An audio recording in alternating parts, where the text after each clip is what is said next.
To Access, I'm Ken. I'm Nicole. And today we're doing First Peter. Yay! You always have like a yay. I do. I like a cheers for First Peter. It's good to be encouraging. yeah. You know. I'm not like Luther. First Peter. I'm doing the history of First Peter today.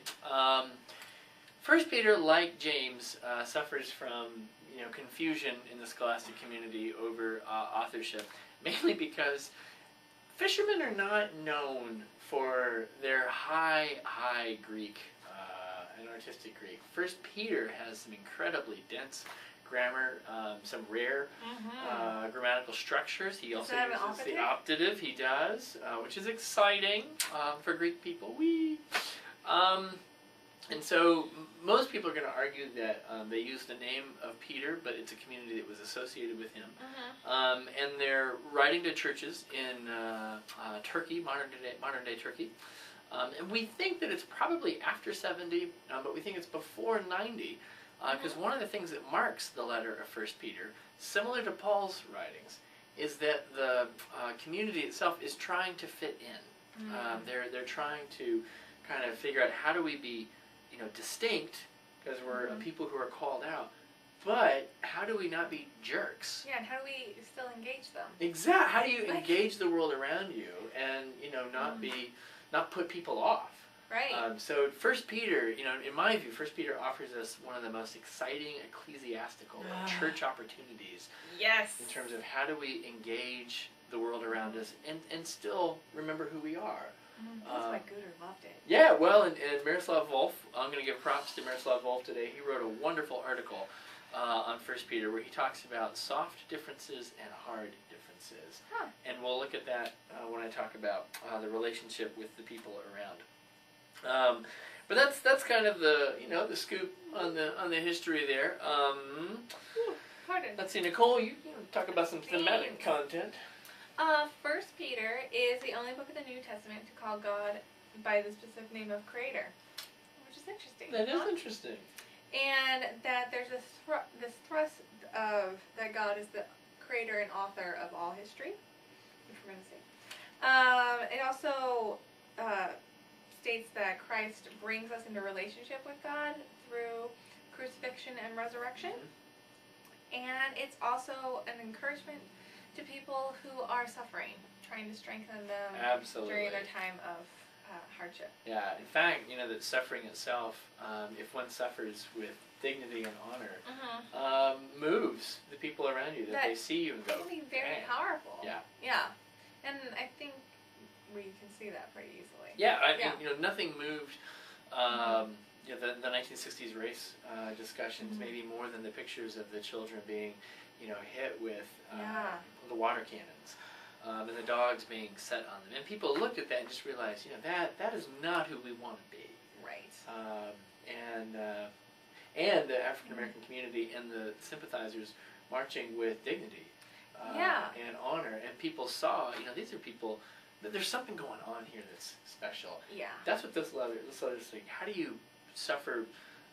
What's dignified suffering look like? Yeah. An exemplarish. Yeah. Suffering. That's not a word. An exemplary. Exemplary suffering. Nice. That's what I'm trying to say. All right. Anything more thematic?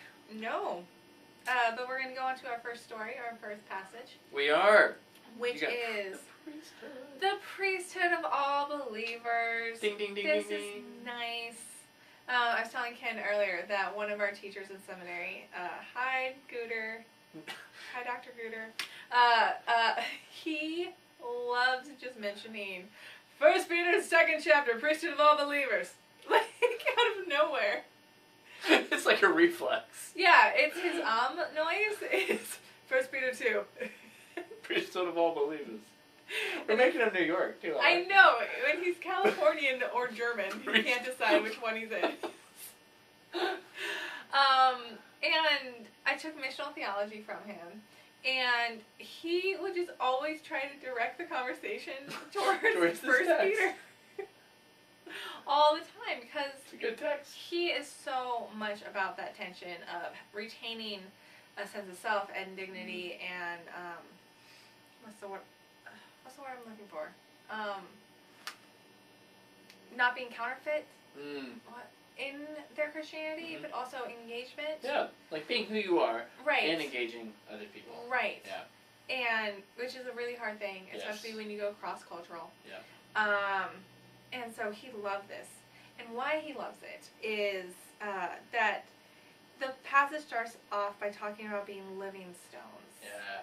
That we're called to be living stones built into a holy temple or a holy house, a spiritual house. Yeah.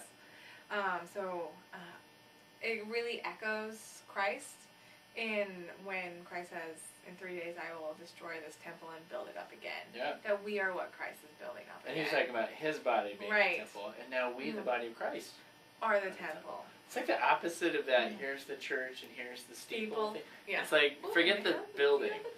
Yeah. You know, we, as the people, are Yeah. the temple. Yes. There's this really bad 1990s Christian rock song, so you can't. It's There's like, one? I know. But it says, you can't go to church because the church is you. That's like a country western song. I like that. I know, it's cheese, but But there's but truth it's there. truth. Yeah. Which is so much of Christian rock. It's cheese, but it's True. Like, I don't have a problem with a lot of the messages there.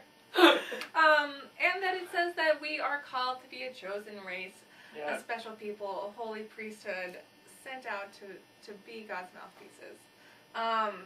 And I think that's really great because it states kind of the missional thrust of the church in a, I feel like, a really explicit way. Like, you can't just sit in church and call it good. You need to go out. Mm-hmm. You need to be a mobile church, that when people encounter you, they are encountering the church. That entering into a conversation with you should be entering into a church. Yeah, it's a bunch of little priests. It's a bunch of little ministers priests all out running there. around. Yeah, and I so like this because, so since entering seminary, Yeah.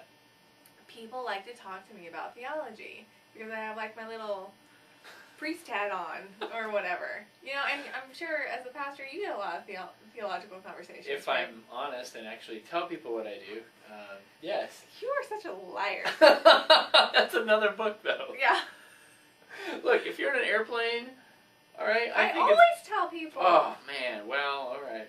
Well, I take longer flights. So you sleep for a while, then you talk about Jesus, then you sleep again, and it's fine. Okay, and so wouldn't it be great if everyone could engage in theological conversations? Right. And actually know how to talk? Or, you know, like, know enough to be able to feel comfortable and confident. And that's how every believer should be. Which is what we're working on with these tapes. That's the priesthood of all believers. And us taking hold of it. And not just saying I'm a priest, but actually then cultivating our ability to speak. You know, I see this. I serve on something called the Committee on Ministry here at this presbytery. And we care for a region of churches and the pastors there. Our committee is divided. We have 16 people, and half of us are ministers of Word and Sacrament. Half of us are teaching elders, ruling elders, rather. And so these are not, you know, they don't have an MDiv, they don't have a seminary education. They make the decisions just as much as the pastors do. Yeah. And everybody, you know, brings something different. When we examine a minister member to see whether they're going to be part of our fellowship, you know, it is true that, like, I have special theological training, but a lot of these elders, you know, they've got some pretty sharp theological perspectives too, but they also will bring, you know, knowledge from their particular, you know, field that they're in. And it takes all of us in that examination to really do it well. Yeah, and we should also probably mention, like, that this part of 1 Peter was lifted up in the Reformation. Absolutely. Because pre-Reformation, there is no priesthood of all believers. There's the priesthood. And they're special. They are physically and spiritually different than us. They're ontologically different. Their being is different than us.